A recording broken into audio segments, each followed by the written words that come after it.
Hello, everybody. My name is Graham Elwood, and you are watching the Political Vigilante, bringing the truth to the citizens of Gotham. This is the People's Channel. You're the smartest, most educated people on the interwebs. We have been covering the Jeffrey Epstein story for over 4 years now. And one of the things we have discussed thoroughly on this show, I'm not letting this subject go, is A, when are we going to know all of the names? And B, when are anyone going to be prosecuted? If you remember my interview with retired child crimes investigator Detective Eric Oldenburg, he talked about, I said, if you were the lead investigator on this, what would you do? And he said, Graham, I would go through the flight logs. Anyone that went to that island, we would be investigating them, because there's no way they went to that island and then didn't come back home and continue to abuse kids. There's no way. He goes, pedophiles don't just do it once on a crazy weekend. He goes, there's no way. And he really mapped out how we would do this. So, this last couple days, Hamas launched an attack on Israel. Israel has now retaliated. Israel has been killing innocent civilians. Hamas has killed innocent civilians. I can't, I really don't condone. I don't condone what the Israeli government has done. And I obviously don't condone what Hamas has done, but I don't blame any Palestinian for wanting to fight back because they're kept in an open air prison. And it's not fair. So.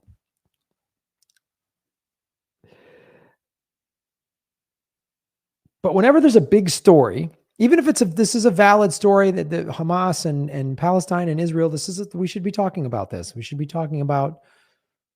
really be unpacking this, because this has very strong geopolitical indications. But whenever there's a big story dominating the news, I always go, what's going on in the Epstein world? Sometimes the story dominating the news is just nonsense. It's just some whatever celebrity oh my God, this celebrity broke up with it. Can you believe what this? Oh my God, there's someone's getting canceled for blah, blah, blah. There's nonsense like that. Or there's some manufactured thing like the weather, the Chinese weather balloons. Remember that was like manufactured. Palestine, Israel is a legitimate thing, and it should be discussed. And being critical of the Israeli government doesn't mean you're anti-Semitic. That's such an old trope. Nor does it mean you support Hamas. That's I'm so tired of that. But I did ask the question, what's going on in the Epstein world? Well, more names. Look at this. Who are the newly revealed Jeffrey Epstein names? This came out October 6th. Today's the 10th, so 4 days ago. Friday. Hamas did their attack Saturday, I believe. Interesting. Recent reports from the Wall Street Journal and the New York Times. There we go. Sorry. I'm trying to get that a little bigger. There we go. Recent reports from the Wall Street Journal and New York Times, as well as new court filings in the U.S. Virgin Islands civil suit, have revealed a number of additional prominent people who were associates of Jeffrey Epstein. So this is relevant. We've talked about this. U.S. Virgin Islands is filing a civil suit. Part of it, they've gone after JP Morgan Chase. They're claiming, and right, they have hard evidence to show that JP Morgan knew about Epstein's dealings and with trafficking, with abusing children, and still kept his money. They knew about it. I've showed you videos how they knew about it. We showed you how Jess Staley, the former CEO of Chase, had creepy text exchanges like, "Oh, that was fun hanging out with Snow White last night," or whatever. Ugh. So the civil suit is also revealing more names.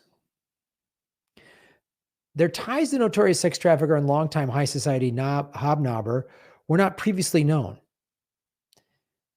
The new reports also deepened public understanding of the ties between Epstein and some bold-faced names who he had previously been associated with. And they underscored just how frequently Epstein met with high-flying pals. The Journal delved into his packed itinerary for just one day, September 8th, 2014, and found that he planned to meet with 4 extremely wealthy men. Bill Gates, we've shown you Bill Gates' ties to Epstein on this show numerous times. Boris Nikolic, who was the basically CFO, the chief financial officer of the Bill and Melinda Gates Foundation, was Jeffrey Epstein's executor of Epstein's will. Isn't that odd? Remember when Bill Gates' wife said in an interview, one of the reasons she filed for divorce was his ties to Epstein? So I'm not making up crazy conspiracies here. There's evidence. Leon Black and Thomas Pritzker and Mortimer Zuckerman. Now, Pritzker, do you remember when I was on that news program? It's owned by Pritzker. We're going to go into these names in a second. The journal discovered the names after it obtained a previously unreported trove of documents, including thousands of emails and Epstein private schedules dating from 2013 to 2017. The New York Times says it obtained Epstein's scheduled documents through a public records request to the U.S. Virgin Islands Attorney General. The documents all pertain to the time period after Epstein pleaded guilty in 2008 to soliciting and procuring a minor for prostitution in Florida.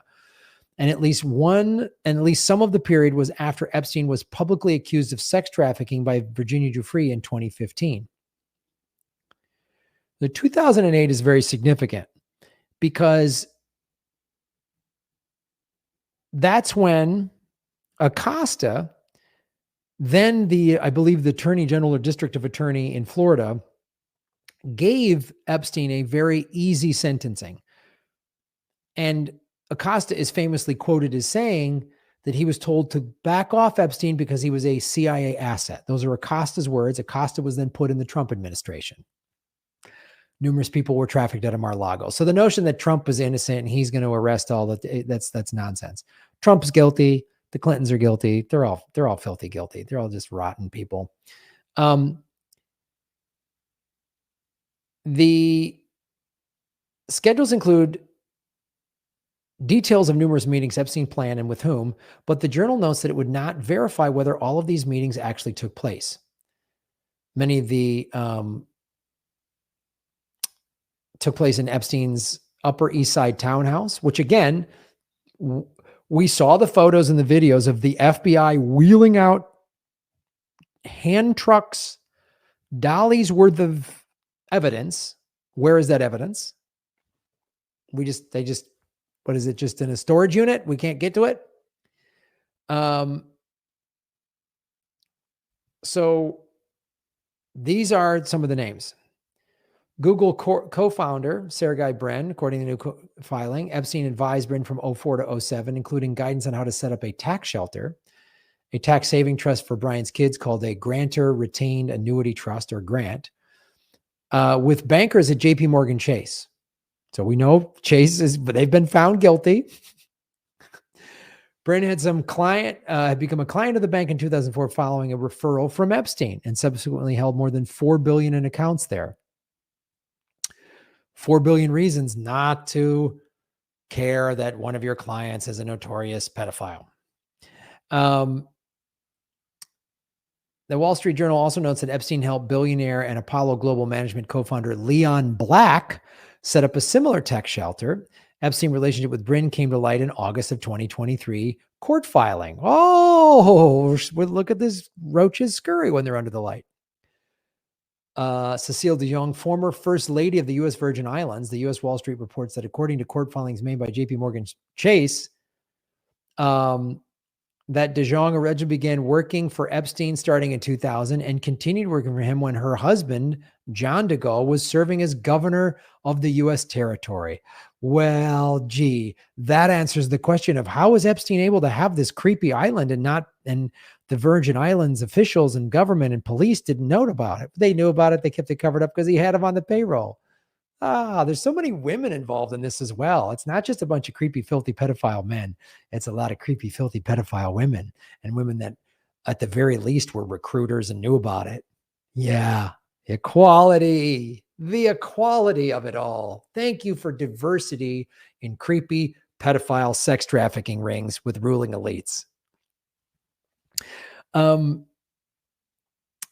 DeJean helped get visas for several alleged victims of Epstein.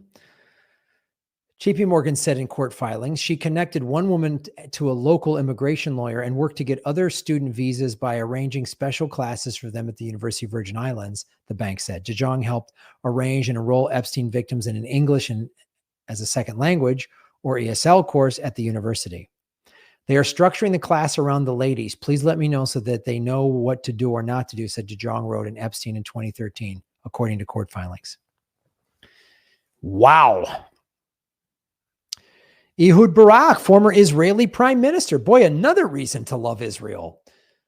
According to the documents, the longtime Israeli politician was a regular guest at Epstein's Upper East Side townhome in the years from 2013 to 2017, meeting with the financier monthly for larger stretches of that time. He also flew on Epstein's jet. Well, that's a huge guilty sign. Reached by the Journal, Barak acknowledged that he met with Epstein while visiting New York City and that Epstein often brought other interesting persons from art or culture, law or science, finance, diplomacy, or philanthropy. He said he never met Epstein with girls or minors, even adult women, in improper context or behavior. Right. Ghislaine Maxwell's dad was a Mossad agent. I'm sure these are all just wacky coincidences. Bill Gates. We've known about Billy Boy. Oh. Gates had an affair with a bridge player named Mila Anatova in the early 2010s, and that Epstein attempted to leverage his knowledge of the situation against the Microsoft co-founder. By Anatova's account, Gates, an average bridge player, had met her at a tournament in 2010 while Gates was still married to his ex-wife, Melinda. Anatova later sought money to fund a startup that would help people learn to game online. We've talked about this. Boris Nikolic, we've mentioned him, a friend and then scientific advisor to Gates, introduced Anatova to Epstein in 2013. Epstein did agree to fund the venture, but did pay for Anatova to go to software coding school. Then in 2017, well after the Gates-Anatova relationship had ended, Epstein reportedly emailed Gates requesting that he reimburse him for the cost of the schooling. The implication behind the message, according to the people who have viewed it, was that Epstein could reveal the affair if Gates didn't keep an association between the two men. Oh, right. She said, I'm disgusted with Epstein and what he did. And Boris Nikolic said, I deeply regret that I ever met Epstein. His crimes were despicable. I never saw anything illegal in his behavior. You're right. I don't believe you. Leon Botstein, president of Bard College. Epstein had roughly 24 meetings scheduled with Botstein over the 4 years covered in the document, mostly in his townhouse. Regarding his relationship with Epstein, Botstein told the Journal he was only interested in Epstein's money. I was an unsuccessful fundraiser and actually the object of a little bit of sadism on his part in dangling philanthropic support. Oh. William Burns, CIA director. So we've got politicians from both the Republican and Democratic Party, an Israeli prime minister. We've got a member of the British royal family. Now we've got a CIA director. Oh, and by the way, Ghislaine Maxwell's dad was in Mossad. Totally normal. The documents indicate that Epstein had 3 scheduled meetings in 2014 with Burns, who at the point was the deputy secretary of state in the Obama administration. They both met in D.C. A lunch was planned that August at the office of the law firm of Steptoe Johnson in Washington. Epstein scheduled 2 evening appointments. After the one scheduled meeting, Epstein planned for his driver to take Mr. Burns to the airport. All right, sure. Noam Chomsky. Well, this is highly disappointing, right? We've talked about this. Epstein arranged several meetings with Chomsky in 2015 and 16 when he was teaching at MIT, where Epstein had donated hundreds of thousands of dollars. The scheduled meetings included gatherings at academics. This is the thing where I go, and I'm not just only excusing Noam Chomsky. If you just had meetings set up with a rich guy because you thought you might get some money from him, that could just be that. If you're flying on his jet and you were hanging out at his townhouse and you went to his island, then you're guilty. When Chomsky asked about the meeting, the 94-year-old replied in an email that his first response is that it's none of your business or anyone's. Second is that I knew him and we met occasionally. Chomsky said he and Epstein discussed politics and academics, and if there was a flight, which I doubt, it would have been from Boston to New York, 30 minutes. I'm unaware of the principle that requires I inform you about an evening spent with a great artist. Okay. What was known about Jeffrey Epstein was that he had been convicted of a crime and had served his sentence, Chomsky told the Journal. Little suspect known. According to U.S. laws and norms, that yields a clean state. He also said Epstein arranged for him to meet Barack so they could talk about Israel's policies with regard to Palestinian issues in the international arena. A follow-up report from the Journal showed that Chomsky received a transfer of around $270,000 from an account linked to Epstein in March of 2018. Wow. My late wife died 15 years ago after a long illness. We paid no attention to financial issues, Chomsky explained in an email. We asked Epstein for advice. The simplest way seemed to be to transfer funds from one account in my name to another by way of his office. Interesting. To read Rod Larson, noted ex-diplomat. Rod Larson may not be a household name, but he's a big deal in diplomatic circles, having helped put together the landmark Oslo Accords in the early 90s. Per the Journal, he was such a fixture of Epstein's New York townhouse between 2013 and 2015 that the staff knew to have cucumbers ready for his gin. He also received a personal loan from Epstein, as well as a donation to his nonprofit. Joshua Cooper, FedEx board member.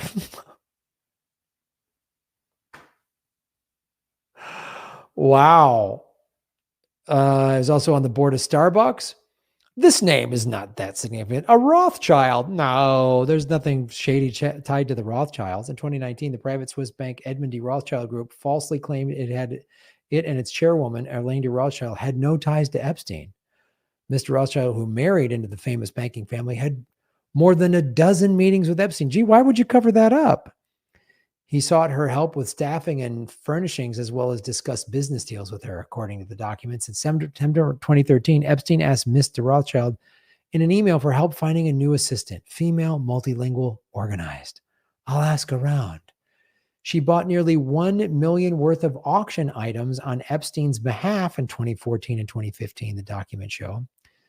Ms. de Rothschild was named chairwoman of the bank in 2015. That October, she and Epstein negotiated a $25 million contract for the Epstein Southern Trust Co. to provide a risk analysis of the application and use of certain algorithms. Wow, the list goes on. Catherine Room of Goldman Sachs.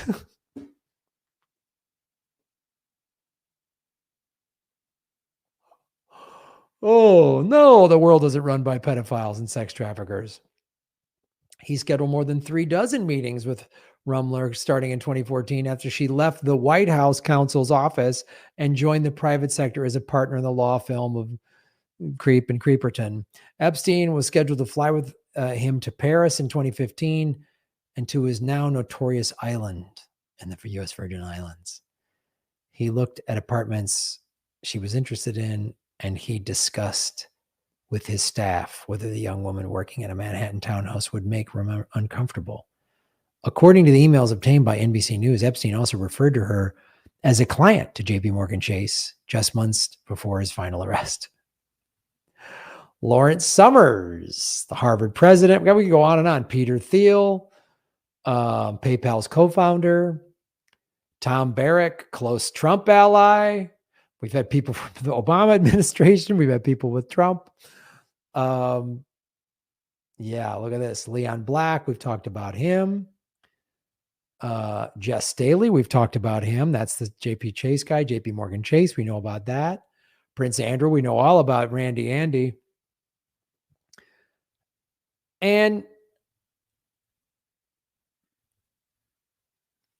I predicted, with all of these ties to all of these wealthy, powerful people, when Epstein got arrested in July, I said, if he's denied, if they give him bail and a slap on the wrist, then the ruling elites are like, he's back in business. I said, but if they deny his bail, because this is now the second time he's gotten arrested, they're going to kill him in prison. Here's where I said that. I'll show you.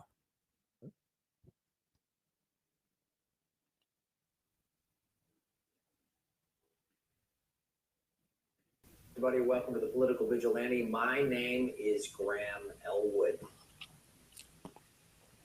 You're watching the Political Vigilante. So I've been talking about this as soon as the Jeffrey Epstein case came out, and they revealed his black book, and he has wired. So they say, just so you know, it's from July 14th or July 24th, 2019. Epstein was murdered on August 10th. I'm sorry, hung himself with a paper t-shirt. I apologize. That was a mistake on my fault. homes of his to videotape and record in his planes that he has kept evidence, right? And former victims of his who have come forward and said that he told them, oh, I keep a ledger of all these people because I'm going to need this. I'm going to need to get out of jail free card. And I've been saying they're going to try to have him killed. The minute his bail was denied, I go, they're either going to just sweep his case away like they did in 2008 and give him a slap on the wrist. But since this case, they're kind of not letting it go, and because you're hearing Trump, you're hearing Clinton, you're hearing Prince, I think it's Prince William, you're hearing someone from the royal family, you're hearing Prince Andrew, you're hearing all these high-profile people. So when they talk about the royal family, they talk about that woman, Maxwell, who is his like madam. She's part of the royal. So these are very, very powerful people. And I said, they're going to try to have him killed if he's in prison. Oh, this just happened. So that was when he got injured, when he injured himself. So I predicted him getting assassinated. I predicted that. And remember when I had ex-CIA whistleblower, ex-CIA agent, John Kiriakou on the show? And I asked him who he thought was responsible for Epstein dying in prison. Do you remember when he said this? As we discuss, we've seen the Israeli prime minister was involved in this, right? These names that just came out. Remember now, this is about a month or so after Epstein had hung himself with a paper t-shirt in prison. And I had, this is a CIA, John Kiriakou, ex-CIA whistleblower, John Kiriakou, right? So this is me predicting it in July 24th, predicting Epstein's going to get killed. I predicted it 2 weeks before he got killed. Then this is from September 5th. So 3 weeks roughly after Epstein was killed. This is me talking to John Kiriakou. CIA agent. I want to talk now. I've covered the Epstein case. Yeah. And there's obviously, I've talked to several people who say there's clearly ties with Mossad, with the CIA, and this global sex trafficking ring of like, I don't know, ruling elites. It sounds pretty horrifying and spreads pretty wide. Your experience with the CIA, what do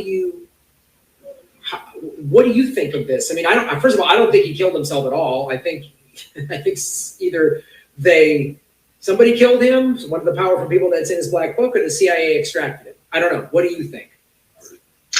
The day that he died, a friend of mine at the CIA called me and he said, "This has to be the Israelis, right?" And I said, that was the first thing that came to my mind. This has to be the Israelis. I'll give the Israelis credit. They are really, really weird that an ad just popped in right when we started talking about that. Ex-CIA, those are John Kiriakou's words. His buddy at the CIA called him that this has to be the Israelis, right?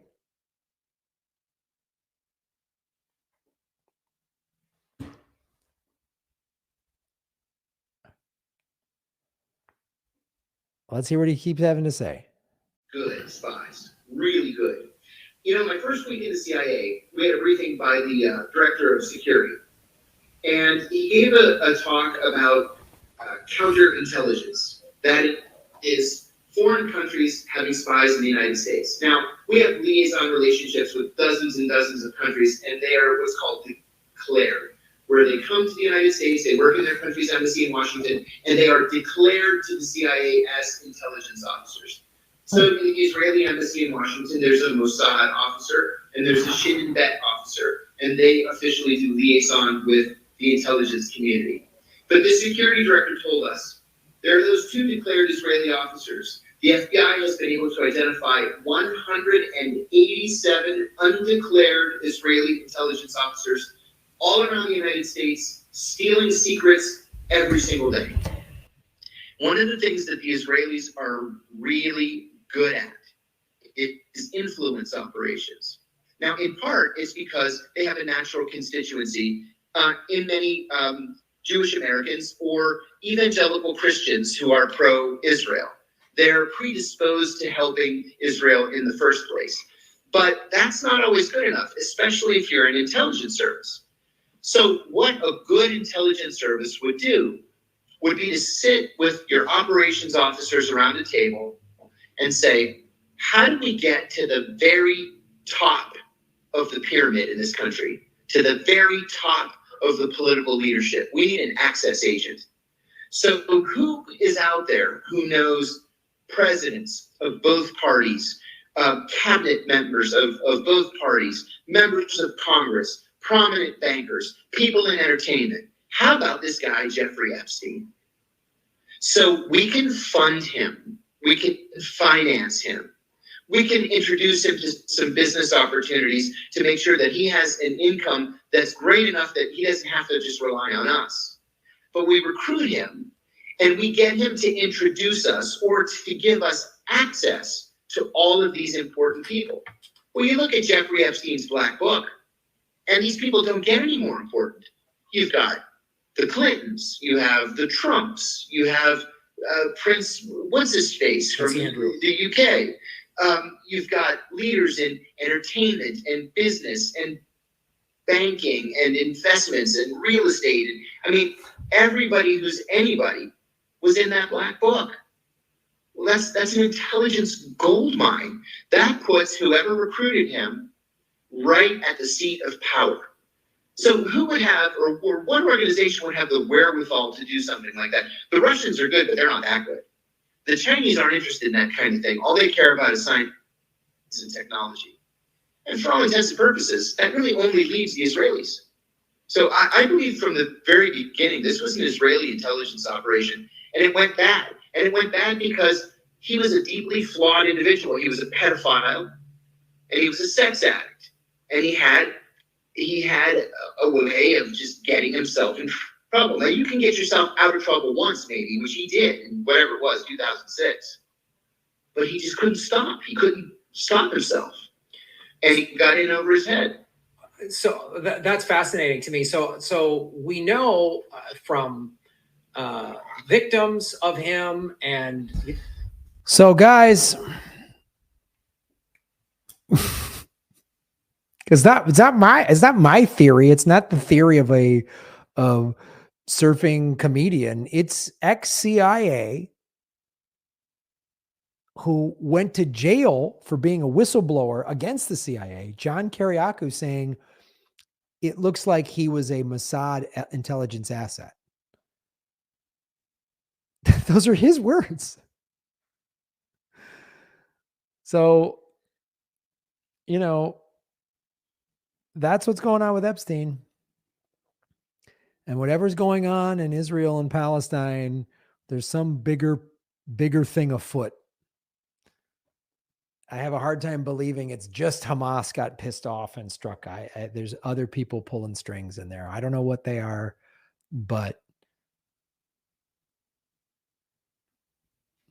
follow the money, connect the dots, get the truth, and never let go of the Epstein story. Covering this story has got me demonetized. It's got me sanctioned and censored and, you know, throttled and restricted and all this stuff. But other major news outlets are covering it. They're just not, there's no real criminal investigation as there should be. I'll keep covering it. Thanks for watching. Support our show. You can see below there where you can become a YouTube member and you get, you know, the live streams are only for YouTube members, or you can watch them on patreon.com/Graham Elwood or rockman.com/Graham Elwood. Go to grahamelwood.com and sign up for the newsletter. And we're going to be having more live shows soon. So stay tuned for that and do a super chat, however you want to support the show. And shave your knuckles for justice. Got to be honest with you. When I started doing stand-up comedy and telling jokes and doing game shows, I never thought I was going to interview an ex-CIA agent about how Mossad had a pedophile killed. I'll just be honest with you, I never saw that coming. I didn't think that was going to be a thing I was going to talk about. Shave your knuckles for justice. Boom.